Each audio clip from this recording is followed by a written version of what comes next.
Welcome to the Rim Break Rodeo. We hope this video helps. You start by isolating the problem.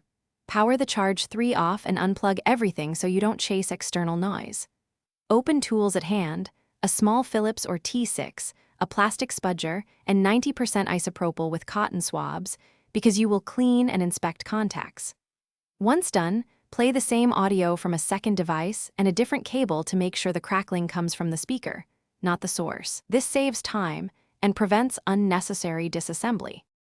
You now open the enclosure, remove screws and gently pry the side panel while keeping track of the rubber gasket and screws.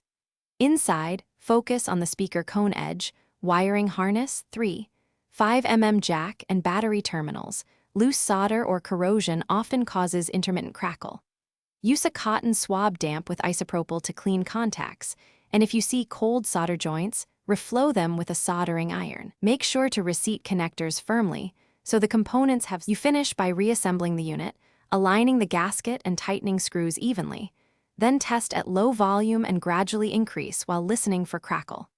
If noise persists, swap in a known good battery or connect to an external amp to determine whether the amplifier board or the speaker driver is failing. If you hit a dead end, one key troubleshooting tip: document each step and component position. Then try replacing the driver or amp board module. That targeted swap narrows the fault without extra guessing. Thanks for watching. Consider subscribing if we helped you.